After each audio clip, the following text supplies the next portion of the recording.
legs won't let me stand. I scratch till my face. Que legal, que legal. Eu adoro livro. Nesta edição, o podcast do Conselho de Arquitetura e Urbanismo de Santa Catarina trata da arquitetura hospitalar. Nós vamos analisar os cenários a partir do impacto da pandemia de coronavírus, quais foram os aprendizados que ela trouxe aos ambientes de saúde. Eu sou a Ana Lavrati, coordenadora de comunicação do CAUSC, e tenho a satisfação de conversar aqui com os painelistas do evento CAU Portas Abertas deste mês, no dia 11 de maio de 2023.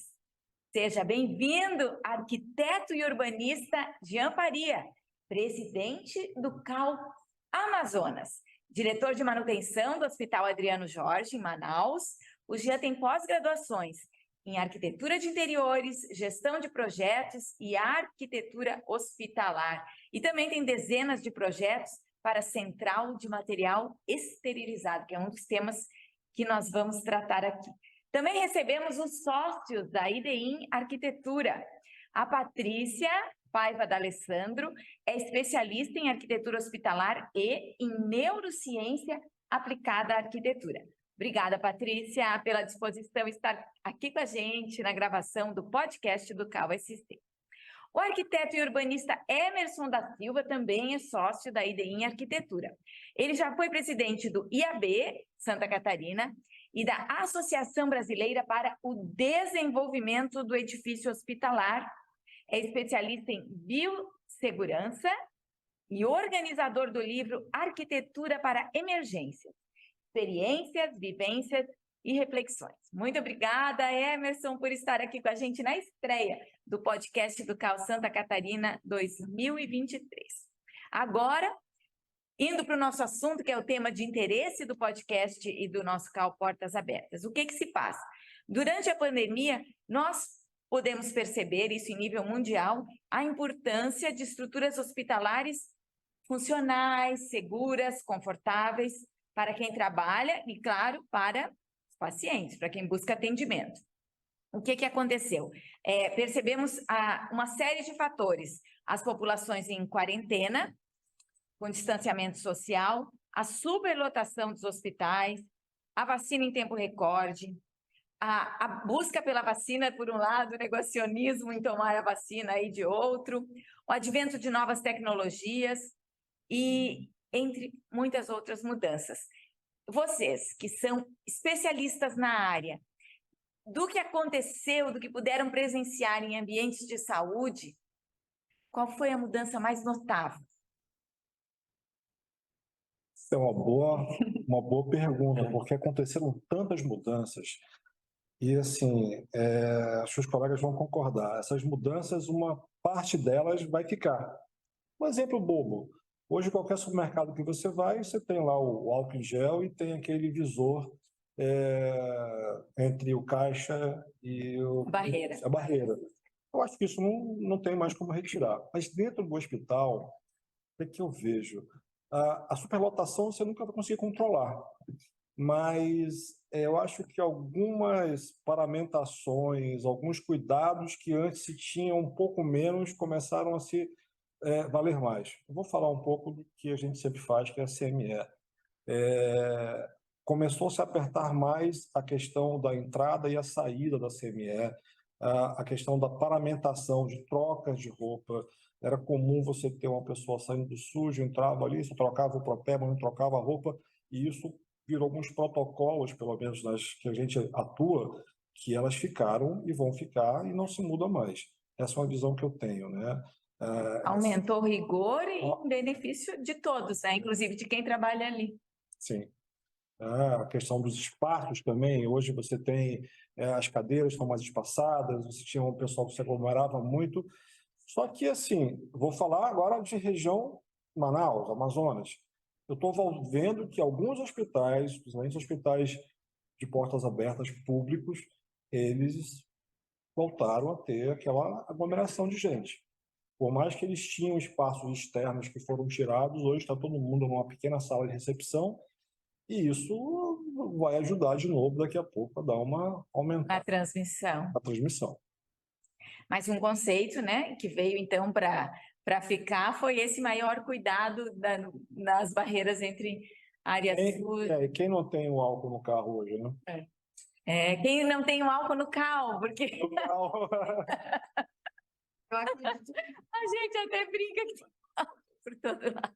o que a gente viu nos projetos que vieram pós início da pandemia é que os ambientes eles tiveram que ser muito adaptáveis, assim, no sentido de todos os novos ambientes que foram projetados, eles já têm que ter uma margem de segurança em relação a gases medicinais, a ponto de hemodiálise, a tomadas, sistema intermédico, que é um sistema de aterramento. Então, assim, por quê? Porque leitos de internação viraram leitos de UTI. Leitos de observação de pronto atendimento viraram leitos de UTI. Então, você teve você teve essa área crítica da UTI, de pacientes entubados, em vários lugares do hospital. Se bobear até... Inclusive em hospital de campanha, né? Exatamente. Então, o que eu vejo é que hoje, por exemplo, quando a gente vai projetar uma UTI, você não escolhe mais 2 ou 3 leitos para terem em pontos de hemodiálise. Você vai fazer um andar de internação, você já coloca todos os leitos de internação com pontos de hemodiálise, com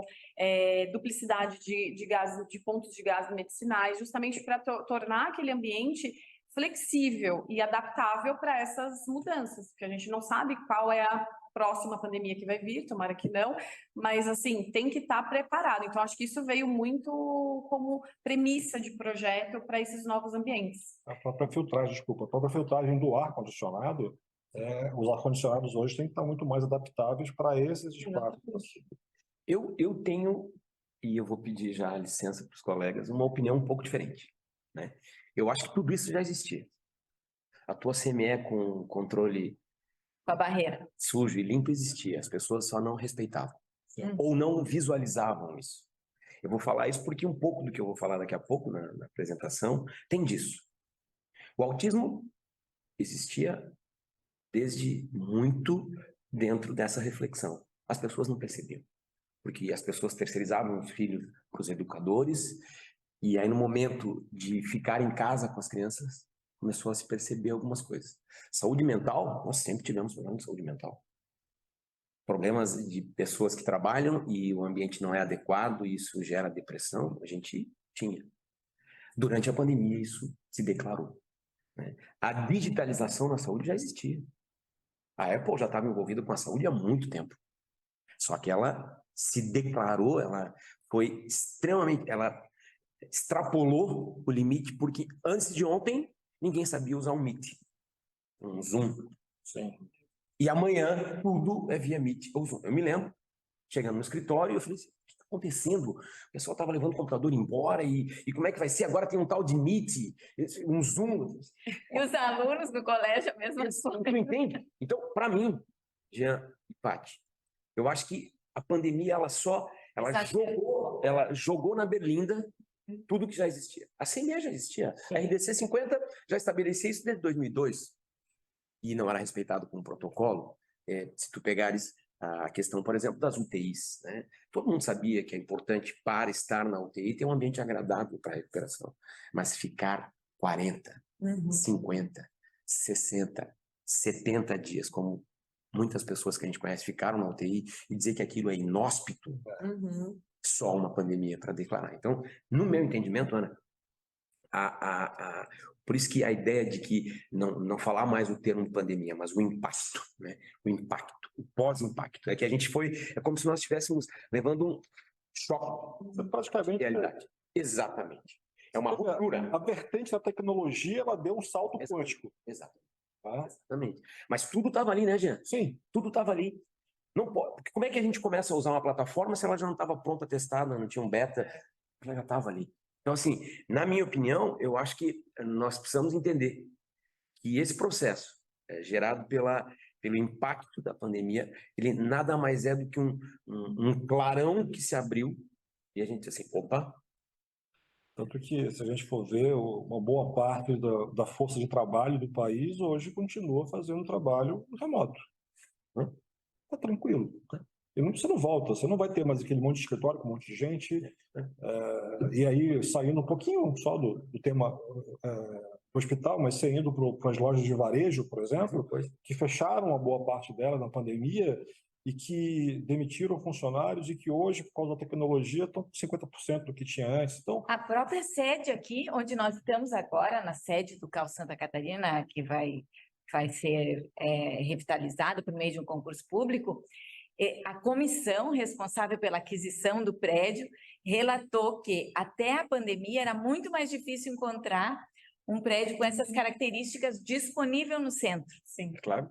Então, tinha muito menos opções e, de repente, com a pandemia, com prédios de escritórios esvaziados, conseguiram, confirmando o que o senhor falou. Mas veja lá, né, Jean? Quando tu falaste do cenário do norte, vamos pegar um cenário Faria Lima e vamos, durante a pandemia, e fugindo um pouco do nosso tema, mas tudo é nosso tema, tudo é arquitetura, né? A XP vai sair da Faria Lima e vai para a Vila XP em São Roque, porque todo mundo vai para o interior.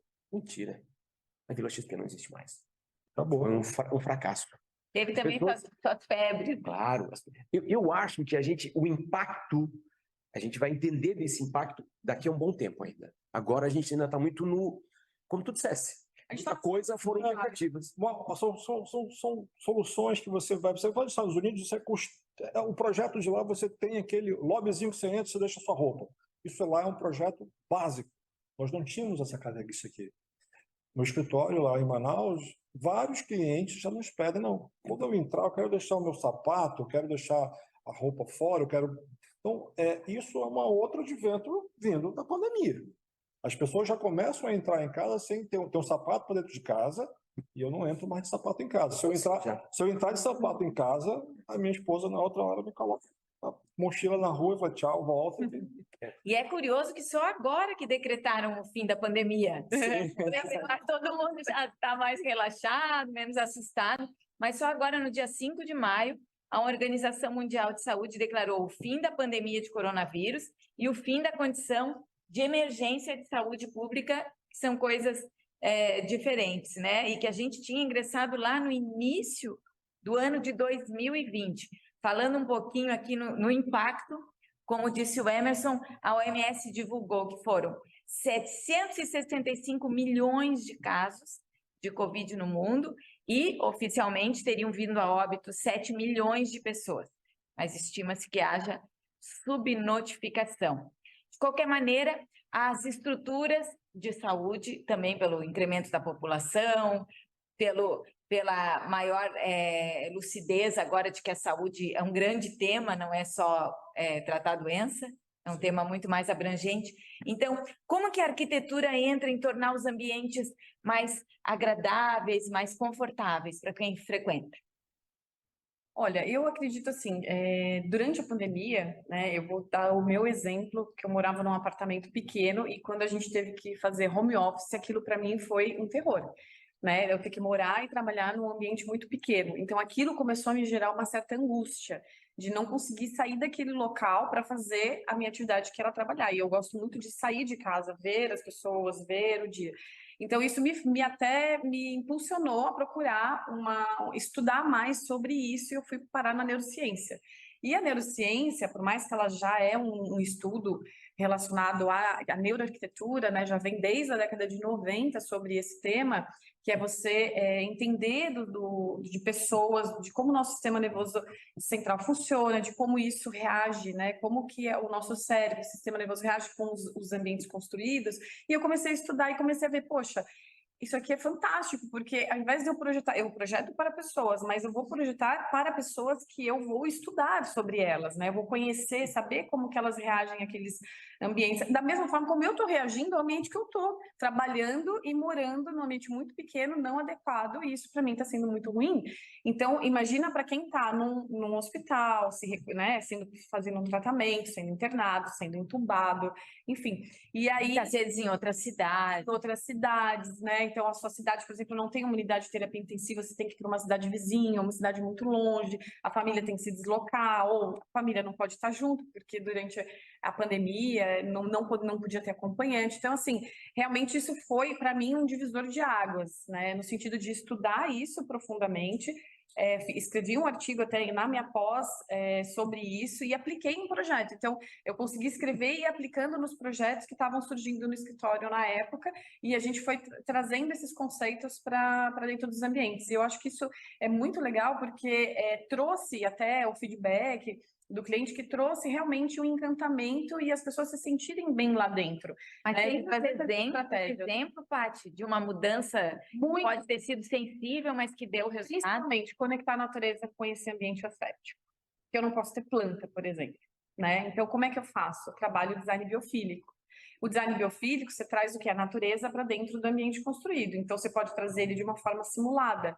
Então, a gente traz através de texturas, acabamentos amadeirados, acabamentos com tons de terra, de água, de céu, a iluminação natural. Então, você tem uma abundância de iluminação natural entrando dentro dos ambientes. Você pode trabalhar com a iluminação artificial de uma forma saudável, então onde você simula o ciclo circadiano das pessoas, né? Então onde muitas pessoas ficam dentro de ambientes construídos, a gente fica 90% do nosso dia praticamente em ambiente construído. Então eu vou ter, por exemplo, uma iluminação branca trabalhando o dia inteiro, aquilo pode de alguma forma me afetar, né? Porque eu tenho... E a cromoterapia entra também? Sim, a cromoterapia, é que a cromoterapia ela trabalha de uma outra forma, né? Então você pode trabalhar até em salas de parto. Teve uma maternidade que a gente foi fazer um retrofit e eles pediram cromoterapia dentro do quarto de parto normal. Cores específicas. Porque você precisa de escuro, você precisa de privacidade, você precisa de intimidade no momento do parto normal. E se você fica com aquela luz no teto, ela incomoda, ela pode, inclusive, atrasar o parto, o trabalho de parto. Então, a gente fez com luzes de fibra ótica, fizemos com LED, que trabalha com essas diferenças de cores, né? Que você pode trabalhar o RGB. E aí, isso foi uma solicitação até do cliente, da gente trazer isso para dentro do espaço. Então, acho que essa conexão com a natureza, trabalhar bem a iluminação natural, e ter esse cuidado com o ambiente de quem vai ficar lá por mais tempo, ele foi fundamental. Acho que essas são estratégias que, às vezes, muitas vezes são simples e que faz toda a diferença dentro do ambiente. E nós temos aqui um diretor de hospital, eu imagino que isso também influencie na qualidade de quem trabalha ali. Você, quando pensa em hospital, você tem que pensar nas pessoas que estão ali dentro de uma forma geral. Paciente, as pessoas que trabalham e aquelas que vão ali rapidamente e voltam. E assim, a gente tinha alguns ambientes, como a própria CME, como farmácias, que você não tinha uma janela. A pessoa não sabia se estava chovendo, se estava fazendo sol, se era meio-dia, se era meia-noite. E o corpo ele tem um ciclo circadiano muito bem elaborado, né? A natureza foi perfeita nisso. Então, é importante a gente perceber que quando você abre uma janela, que a pessoa entende que está dia, que está chovendo, ela começa a ter assim, um descanso mental, por assim falar. Isso ajuda no dia a dia de trabalho. A gente mesmo, se você passar boa parte do teu dia na frente do celular, na frente de um monitor, você vai chegar super estressado em casa. Então, existem estudos que falam, você tá cansado, você olha para frente, olha para o horizonte para você poder dar uma relaxada, olha em volta, e é mais ou menos por aí que a gente tem que entender os novos ambientes dos hospitais. Como a colega colocou, que a gente precisa trazer para dentro do hospital a madeira, né? Lembrar que o hospital há 15, 20, 30 anos atrás era branco, né? Parede branca, piso às vezes é um piso azul, quando não era aquele piso que a gente, no nosso norte, a gente chama de curudu, outros chamam de granilite, áspero, né? Extremamente gelado, e hoje isso não acontece. Hoje você tem hospitais que você tem jardins internos maravilhosos, que você toma café, que você praticamente são vários edifícios em um, você tem um shopping dentro do hospital, e isso muda toda a vida do hospital, de todos que trabalham ali. Bom, claro, porque eu tenho uma função dentro do escritório, eu sou diretor de relacionamento. Patrícia é coordenadora de projetos de saúde. Então, você vai ver que as nossas falas são um tanto quanto complementares. A Patrícia é técnica, ela tem... Eu não. Eu consigo ver uma coisa além do muro, né? E eu costumo dizer o seguinte, que a pandemia deixou claro que não importa a saúde. O que importa é vida. Sim. Vida. Portanto, saúde é uma parte dessa história toda. Por isso que eu falo que os hospitais extramuros, além dos muros do hospital. As pessoas, e Floripa é um exemplo belíssimo disso, como é legal o ambiente público, os espaços públicos sendo construídos em Floripa. Jean, tu não tens ideia de como isso ficou importante. As pessoas querem ir para a rua, as pessoas querem, porque as pessoas entenderam que, cara, não dá para ficar claustrofóbico no meu apartamento. Então, Floripa é o exemplo disso, da saúde extramuros, da vida. A vida é o que importa. Saúde, e vamos lá, né? No meio desse caminho todo, uma discussão importante, né? O quádruplo aim, que é a meta quádrupla, virou quíntuplo aim, né? Então, e qual foi a quinta hélice, né? Qual? Equidade. Equidade. Para dizer o seguinte, não importa a minha saúde, importa a saúde de todos. Porque se eu estou bem dentro do meu claustro, e eu vou ali fora e o outro não tiver, eu vou morrer. E a pandemia denotou isso. Sim. Se você não estiver bem e eu te encontrar num supermercado, tu não fosse contaminada no supermercado, o teu Covid é de um mercado. Vai dar um mercado. Uma ida ao mercado. Tava todo mundo bem, isoladinho. Vou ao mercado, me contamino. Danou-se. A minha Covid foi na casa da minha tia. Um ambiente extremamente seguro, familiar, mas só que é o seguinte, a gente foi comer uma pizza, tiramos a máscara, me contaminei. Então, assim, entender também que a saúde é extramuro. E aí a gente começa a entender Aí a contaminação é reversa, porque Não, se contamina de alegria, de entusiasmo. Mas quer ver? Eu costumo dizer o seguinte, que o resultado disso está aí. A negação ao hospital. Hoje, ambientes ambulatoriais estão sendo mais observados, né? Hoje, as clínicas. Hoje, muita coisa do que está se promovendo quer ser extra-hospital. E deixar para o hospital o que realmente tem que ficar no hospital. Então, tu vai ver a grande profusão de ambientes de saúde, não só ambientes hospitalares. Emerson, aproveitando o nosso cenário aqui do Hospital de Caridade, que tem um jardim, tem vista para a ponte, tem uma vista para Florianópolis, o que achas que essa área externa deles contribui? Eu volto a dizer, que para nós, até na BDH, né, é uma polêmica nossa, Associação Brasileira para Desenvolvimento do Edifício Hospitalar. Eu tentei, quando fui presidente da BDH, tirar o hospital para ser Associação Brasileira para Desenvolvimento dos Espaços de Saúde. A nossa federação internacional, a IFIT, a International Federation for Healthcare Engineering, conseguiu trocar, porque o H deles de hospital virou healthcare. Quando eu digo para ti que o Hospital de Caridade, é porque o Hospital de Caridade tem o entorno histórico, mas veja lá, não esqueçamos que ele tinha uma disposição na cidade importante. Os hospitais, ao longo da história, eles passaram por algumas etapas. Eu costumo dizer que a gente está entrando numa nova fase. Lá no começo, o hospital era o depósito. Exatamente. Depósito. Era dos inservíveis. Vamos usar esse termo para não ficar chato, né? Você que trabalha na manutenção, mas vamos usar o termo inservível. O soldado não foi baleado no combate, ele ia para aquele local. Então, o hospital era o local para isso. No segundo momento, e aí, claro, o incêndio do Hotel Dieu, né, do Hospital de Deus, começa a se discutir a real importância do hospital. E o hospital aí é o local para tratar a doença. O foco era a doença. A doença. Depois veio o momento da cura. Claro, porque entra a tecnologia, a ciência, e aí não é mais para cuidar da doença, é para promover a cura. Logo depois vem um outro ciclo, que é o ciclo de pensar o seguinte: é melhor promover a saúde do que tratar a doença. É mais caro curar do que profilaxar. A profilaxia. Aí os ambientes feitos para promover a saúde. Promover a saúde. E agora, recentemente, inclusive o Toledo, nosso mestre, mudou. Porque antes ele tinha um livro, o primeiro livro era Ambientes Feitos para Curar. E agora ele reeditou e fez o segundo, Ambientes Feitos para Cuidar. Que é essa nova fase, que é a fase que a medicina descobre que tem algumas doenças que são incuráveis. São as demências, são os acidentes graves de trânsito, tudo, o Alzheimer, o envelhecimento, a longevidade. Então, ambientes feitos para cuidar. Cuidar. Você ainda tem as doenças invisíveis. Cuidar. E agora, com todo esse advento da pandemia, que a gente entendeu que tem uma série de coisas que a gente não vai só cuidar, porque não adianta só cuidar, porque não é uma doença.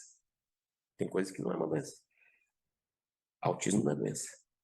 Autismo é uma neurodiversidade. Então, nós temos um outro momento. É o momento dos espaços feitos para treinar e desenvolver. Como assim? E considerar a equidade, né? Que a Treinar e desenvolver. Então, por exemplo, meu pai tem Alzheimer. Ao invés de eu fadar ele ao fracasso de ter que colocar uma fralda geriátrica, eu consegui embutir nos cuidadores do lar onde ele está hoje a ideia de treinar ele a fazer xixi. Então, ele acorda de manhã, faz xixi. Toma café, faz xixi. Treinar e desenvolver. Eu acho que a gente vai entrar num novo momento dos espaços de saúde, dos ambientes de saúde, para treinar e desenvolver, para que eu tenha longevidade adequada, para que o envelhecimento seja saudável. Então, o Hospital de Caridade era o hospital da doença. Caridade. Caridade era o inservível. E é como nasceu o hospital. Como nasceu o hospital. Então, quando tu usas o Caridade, eu digo, o Caridade tem uma história da arquitetura hospitalar, né? E eu acredito que nós estamos num momento que é a história dos ambientes de saúde. Os ambientes de saúde, os ambientes feitos para cuidar, para treinar. Quando a Patrícia fala da luz, da matiz e tal, é porque tudo ele envolve uma situação que te possibilita melhoramento. Isso não tinha, nós não tínhamos isso. Nós não tínhamos isso como realidade. Hoje, vocês falam no design baseado em evidência, justamente isso. Claro. Claro. É você observar que uma pessoa na UTI, toda fechada, e uma pessoa na UTI, onde ele tem um espaço que ele possa ver a luz do sol, que ele possa receber uma pessoa, ele vai ficar um tempo de pelo menos 30% menos do que esse outro. A recuperação é muito mais rápida, muito mais saudável.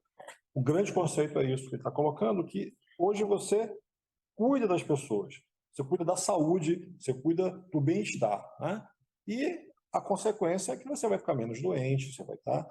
E o que é engraçado é que se você for colocar, a gente sabe que se a gente tratar ali o esgoto urbano, eu gasto $1 para fazer o investimento no esgoto urbano, eu economizo $5 na saúde. É justamente isso. Tá? Então, o cuidar das pessoas é você começar a cuidar do futuro, entender que eu posso fazer uma profilaxia para que ela não fique doente e você vai gastar menos na edificação hospitalar, com aquele paciente ao mesmo tempo. E isso é a nova tendência. Eu posso falar até de carteirinha do assunto, porque o meu marido foi internado de forma recorrente, fez um tratamento muito longo, e eu lembro de chegar, ele ficou quase mais de 2 meses nesse mesmo hospital. Eu lembro de chegar do lado da cama e dizer, eu trouxe o céu para tu veres, porque a pessoa que estava lá há mais de 2 meses sem conseguir ver o céu, eu ia para a rua, fotografava o céu, que é uma coisa que faz parte do nosso dia a dia. Sim. A gente nem lembra, né? Eu posso te falar de cadeira. Eu passei 35 dias internado de UTI. De Covid? Não, eu tive uma... O Covid eu peguei, mas não peguei. Entendi. Como diria o certo presidente, eu peguei só uma gripezinha. Mas eu tive um problema de saúde há uns 10 anos atrás e eu fiquei em momentos distintos em UTIs distintas. Numa toda fechada e numa toda aberta. A toda aberta, uma maravilha. Tinha uma televisão, eu vi, o tempo passava. Na fechada, e era pior, não era fechada individualizada como é hoje. Era fechada com 12 pessoas, umas 10 pessoas. Você estava aqui, você estava bem. E quando você está na UTI, que você está inconsciente, ok, qualquer coisa serve, teoricamente. Mas quando você está consciente, você está vendo outra pessoa ali ir a óbito, a outra ir a óbito, você fala, o próximo sou eu? Uhum. Então, isso é muito ruim. Então, por isso, você começa a fazer os boxes de UTI individualizada. Ou até o contrário, né? No caso de estar em outra cidade, vendo que aquele paciente ali recebe inúmeras visitas. E eu não tenho nenhuma visita, não tenho alguém aqui próximo. Isso também pode acontecer. Comparação, né? A gente faz comparação o tempo todo. Essa questão da neurociência, de você trazer a biofilia, o design baseado em evidência. Você hoje vai fazer uma hemodiálise, é muito mais tranquilo você ter um espaço aberto, você vendo a vegetação, as pessoas podendo se conversar, mas eu preciso entender que tem aquele indivíduo que ele quer ficar no canto dele, então tem um box separado. Então, esses espaços de saúde, eles são muito pensados de formas bem, digamos assim, mais abrangentes e, ao mesmo tempo, pensando na individualidade. O Eric, que vocês conhecem, foi um professor meu, 2 vezes foi meu professor. Queridão. Gente finíssima. Ele sempre falou, não existe um modelo, não existe uma forma correta. Você tem que estar observando o passo a passo, o tempo, a ação, para poder fazer esses espaços de saúde bem projetados. E tem hoje esse conceito tão relevante que é a experiência do cliente. Como que faz um arquiteto que não necessariamente precisa ter passado por uma situação, ter um pai internado, ter um parente internado? Como que faz um arquiteto para se imaginar lá dentro do ambiente de saúde? Vocês têm algum tipo de experiência, de truque? O principal é a escuta ativa. Isso é fundamental. E é você você escutar os usuários. Às vezes a gente não consegue escutar o usuário final, que é aquele ou paciente ou acompanhante. Por quê? Porque você vai ter que fazer uma entrevista, né? Então, às vezes você consegue, por exemplo, escutar dos profissionais que estão ali e eles são o teu meio de comunicação para eles trazerem as informações dos pacientes. Então, isso é muito importante. Todos os projetos que a gente faz dentro do escritório, a gente faz a escuta ativa, ou seja, a gente reúne todas as pessoas envolvidas no processo, e isso é fundamental, porque a gente faz projeto para pessoas e para pessoas usarem. Então, você precisa escutar quem vai usar aquele espaço, é fundamental. Então, eu estava numa palestra semana passada da Gisele, né, do Popstar, e ela falou uma coisa muito legal que foi: nada sobre mim sem mim. E aquilo ficou marcado para mim, porque na minha apresentação que eu fiz nessa palestra, nesse encontro, eu falei sobre a escuta ativa, sobre a importância de você fazer um briefing com o cliente, de entender as necessidades, de entender quais são as dificuldades que eles têm no espaço existente. Então, por exemplo, a gente fez um projeto que a gente estava nesse hospital, que era o nosso cliente, de uma UTI no meio da pandemia, e a premissa principal qual era? Precisamos ter boxes individualizados. Por quê? A UTI deles eram boxes abertos, só com cortina. Então, tinha um índice de reclamação muito grande, principalmente do paciente e do acompanhante, porque você tem ruídos de equipamento, você tem pessoas o tempo todo circulando, o número de profissionais não é só um enfermeiro ou um médico, você tem uma equipe multidisciplinar que fica o tempo todo ali dentro da UTI. Então, assim, é ruído de pessoas, de equipamentos, de computador, de um monte de equipamento de sobrevida que torna aquele ambiente muito ruído. E a gente acha que as pessoas que estão em coma não escutam, elas escutam. Porque o design baseado em evidências traz estudos científicos mostrando que realmente as pessoas que estão em coma, e eles fazem com fone de ouvido, e tem vários estudos que eu li nisso na pós, e quando eu fiz o meu artigo, que as pessoas reagem, e claro, vão reagir ou pela respiração, ou pelo suor, ou pela frequência cardíaca. Então, a gente precisa tomar muito cuidado, principalmente uma pessoa que não... E eu trago até o depoimento do meu marido, a experiência, porque ele ficou 19 dias em coma, e das primeiras coisas que ele falou, quando percebeu que tinha dormido tanto tempo, foi: cuida com ladrão, isso em outra cidade. Aí eu, mas como assim, como assim? Eu ouvi tiro. Olha. Quando ele voltou à razão, ele disse: não era tiro, é uma obra. Tem uma obra aqui, eu escuto bater a estaca, mas durante o sono ele associou aquilo com tiro. Uhum. Então, foi tão engraçado, ele acorda depois de 19 dias, cuida com o ladrão. Cuidado com o ladrão. Eu, de novo, né? A Patrícia, ela é a projetista, né? E eu sou o cara do ecossistema. Eu costumo dizer o seguinte: nós não projetamos mais como projetávamos antes. Né? A pandemia declarou a necessidade de termos uma outra visão sobre o projeto. Hoje, lá no escritório, nós temos algumas metodologias que a gente usa, né? Muito baseada na metodologia das tecnologias. Então, nós hoje trabalhamos com Agile, por exemplo. Todos os nossos projetos têm alguma questão ágil, porque a questão tempo mudou. Sim. A questão tempo mudou. Não se entrega mais um projeto em 1 ano. Ou se entrega num tempo exíguo, porque o mercado acelerou. Os tempos são outros. A tecnologia da reunião online acabou com a gente. Acabou aquela ideia de que a gente tinha um tempo para amadurecer. Então, nós temos que ter metodologias ágeis. Da onde veio isso?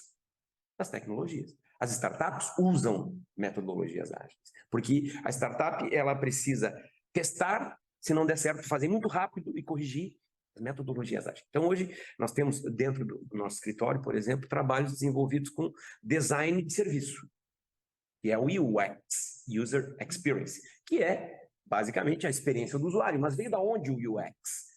Da tecnologia, né? Das pessoas que fazem softwares, dessa loucura que são as startups.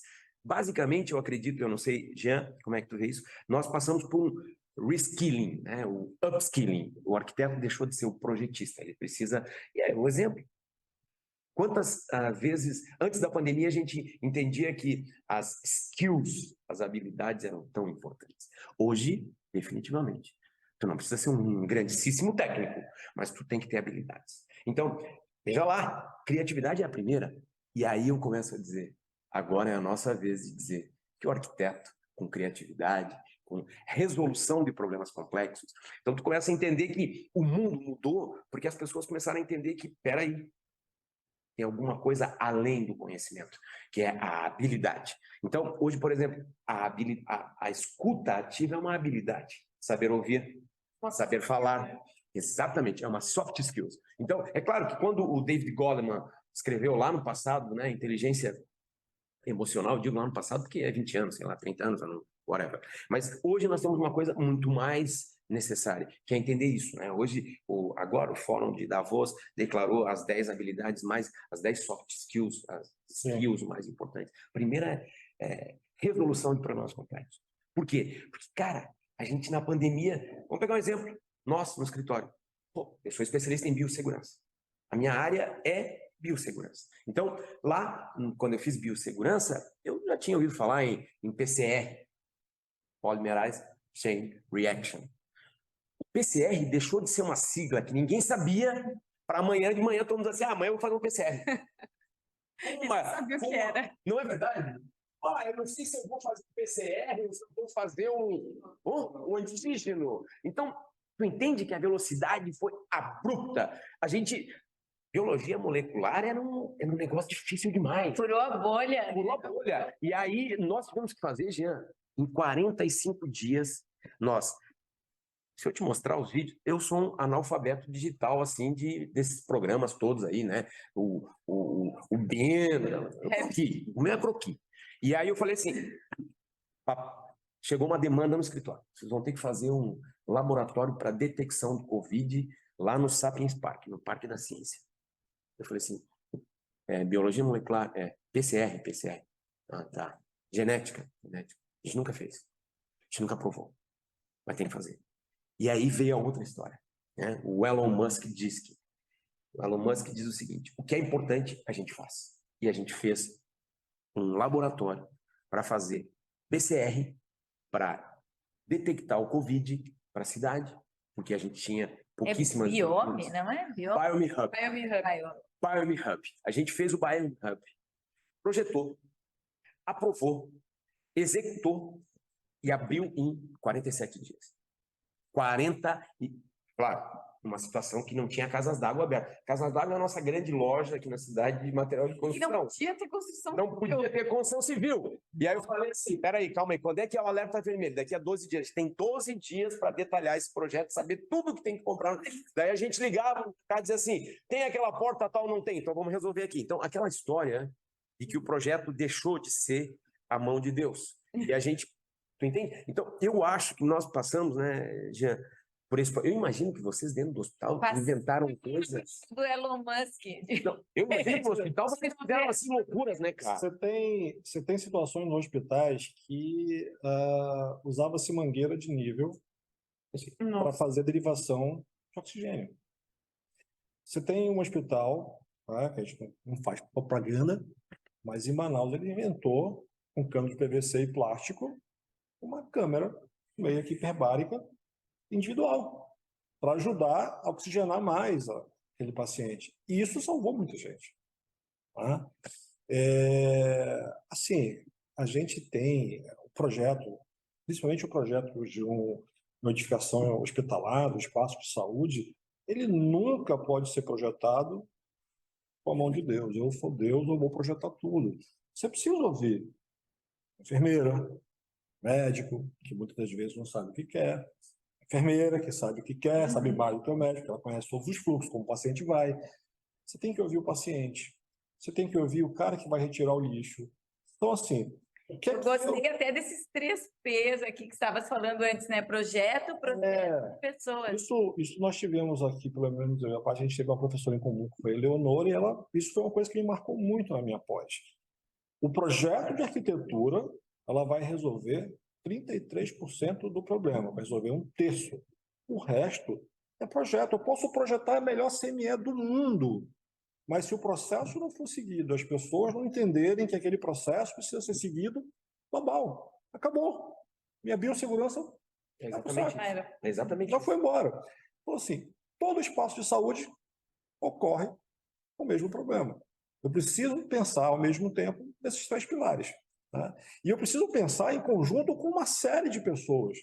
Porque eu preciso entender o fluxo que o caminhão do lixo vai entrar, o fluxo que o caminhão do oxigênio vai abastecer, como é que vai entrar a comida. Você imagina, eu posso botar a comida entrando pelo mesmo caminhão, o mesmo lugar que vai entrar o lixo? Não dá. A minha roupa limpa. Então, é uma edificação muito complexa que não tem Deus para projetar isso. Pensar nos acompanhantes também. Vamos pegar o Bros, que também é um dos papas da... Ele já pensava e falava com as pessoas para projetar. Né? Então, assim, é complicado? É complicado. Mas se você tiver a habilidade de escutar, de passar um dia, entender o hospital, olhar como ele funciona e ir andando para o hospital, você começa ali a ir treinando sua habilidade de fazer. Faz sentido. E, inclusive, tem que respeitar essa resolução RDC, que é antiga, mas está vigente. É antiga, mas é nova. Mas É a única temos. que tem. A RDC é um mantra de todo mundo. Né?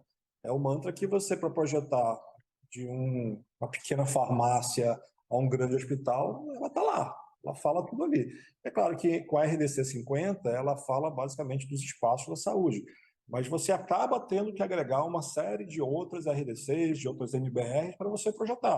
A própria farmácia tem a sua RDC, a CME ela tem as RDCs também, a 15, que acompanha ali, que são os processos. Eu tenho as normativas, por exemplo, do Corpo de Bombeiro, não, do ar-condicionado, que até ano passado era uma e que agora é outra, que dobrou praticamente. Certa ocasião comentaram comigo até dos rodapés. Sim. Que em ambiente de saúde precisa ser diferente. Isso tem uma... Prós e contras. Tem prós e contras. Esse é um limbo. Eu falo que isso é uma lenda urbana, mas tudo bem. Ao gosto do cliente.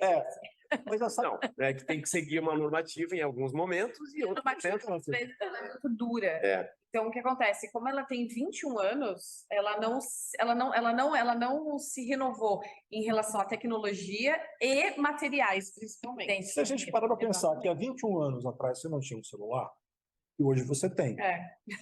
Então, assim, as normativas aconteceram lá atrás. O meu consultório médico tem 6 metros quadrados. Então, hoje, onde que eu vou atender com 6 metros quadrados? É quase impossível. Com conforto, com uma segurança. Mas e essa questão da acessibilidade? Porque em relação aos banheiros, tudo agora precisa considerar uma pessoa portadora de deficiência, não só em hospitais. Eu vou pedir para que tu, daqui para frente, não use mais acessibilidade. Qual o termo? Comece a falar sobre arquitetura inclusiva. Inclusiva. Ou universal. Eu diria inclusiva por quê? Porque a arquitetura inclusiva ela vê outras coisas que não somente a deficiência locomotora. Então, eu vou falar um pouco disso na minha apresentação. O TEA é isso. Né? O autismo não tem cara. Não é uma doença, mas ele teve que ser categorizado como uma deficiência para que ele pudesse trazer o rigor das benesses da lei, porque senão ele não seria entendido como tal. Mas ele não é uma doença, ele não é uma deficiência, ele é uma neurodiversidade. Sim. Então, eu acho que nós deveríamos começar a entender isso como arquitetura inclusiva e não acessível. Porque a arquitetura da acessibilidade é a É mais arquitetura restrito. nesse sentido. Então, isso também eu acredito que a gente tenha que trazer para as nossas conversas, né? Da deficiência cognitiva, né? Enfim, a acessibilidade é muito mais inclusão do que acessibilidade. Como eu consigo entender esse público diverso que aí nos traz, né? Eu estava agora, em novembro, eu fui a Düsseldorf, na Medica Fair, né? Que é talvez uma das maiores feiras médicas do mundo, tão importante quanto a Arabic Fair de Dubai, como a nossa hospitalar de São Paulo. A de Düsseldorf é muito grande, né? E a gente foi lá. E eu comecei a entender outras coisas que para nós aqui não são tão visíveis, né? Por exemplo, os ostomizados. Os ostomizados, né? Qual é a deficiência desse ostomizado? É usar uma bolsa. E como é que você faz para que isso seja menos constrangedor para esse cara? Nós temos que pensar isso, nós temos que incluir essa pauta de discussão, né? Nós temos que entender essa diversidade desse usuário do nosso espaço, né?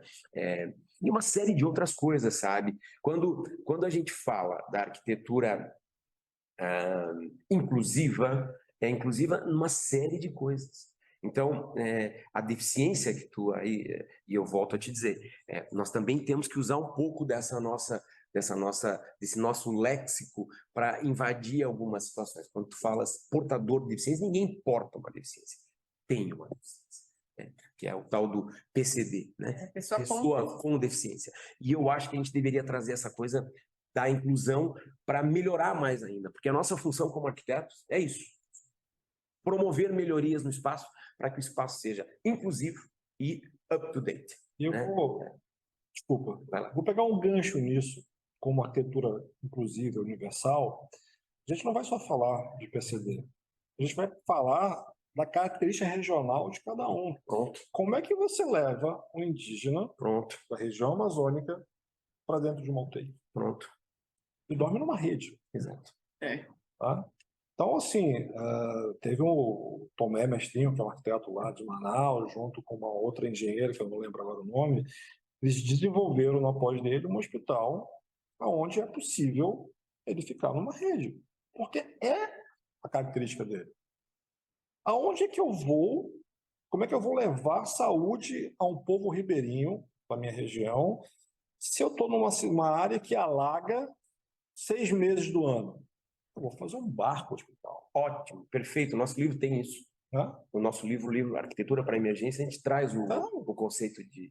Então, a gente tem lá inúmeras situações onde você pega uma balsa, né, um ferryboat, que não sei como chama aqui, vamos chamar balsa lá, e em cima da balsa você constrói um hospital. E esse hospital passa 6 meses navegando por locais onde você não consegue ir.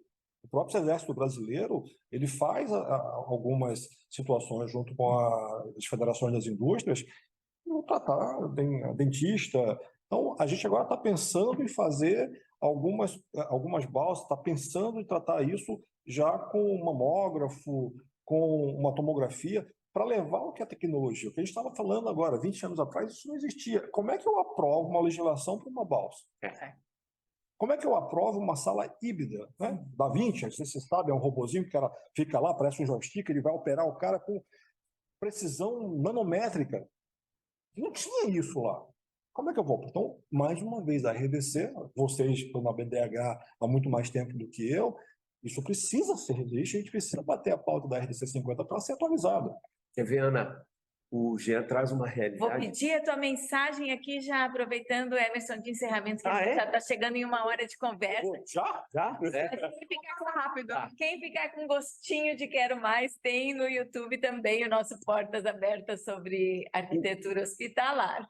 O Jean fala uma coisa que, quando nós entramos na BDH, Jean, eu conheci os papas da arquitetura hospitalar. Um deles, Zé Freire, amigão de Belém. E ele nos apresentou, Ana, uma ala de escalpelados. Sim. Escalpelados. Não sei se é Breves ou é Belém do Pará. Breves. Que eles projetaram.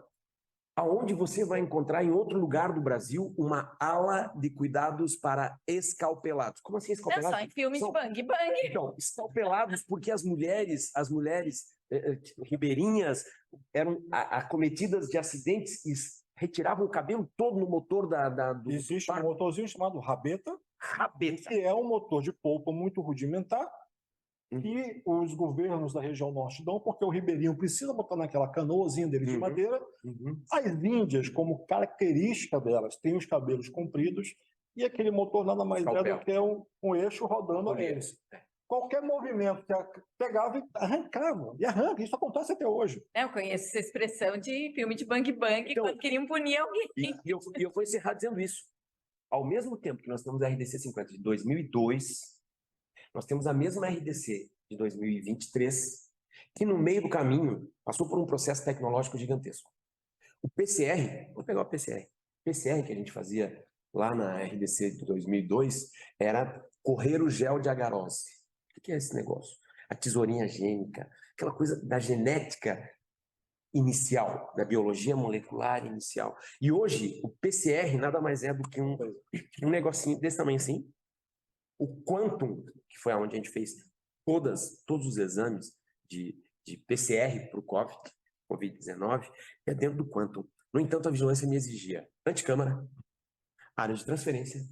Por quê? Porque a RDC 50 de 2002 era de correr gel de agarose, para fazer o Polymerase Chain Reaction, que hoje é feito dentro de um Quantum, uma máquina super potente. Tem um Enfim, desencontro aí. Total.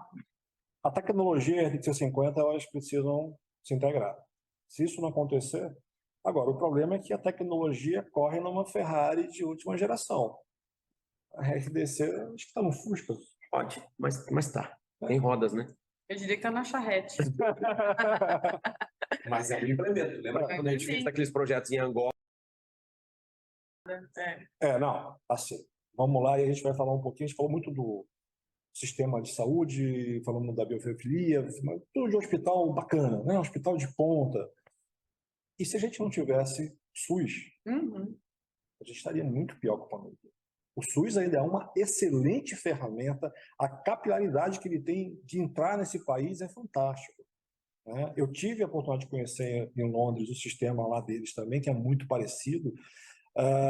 E assim, a gente dá show. Não é à toa que nós, por muito tempo, fomos referência em vacinação.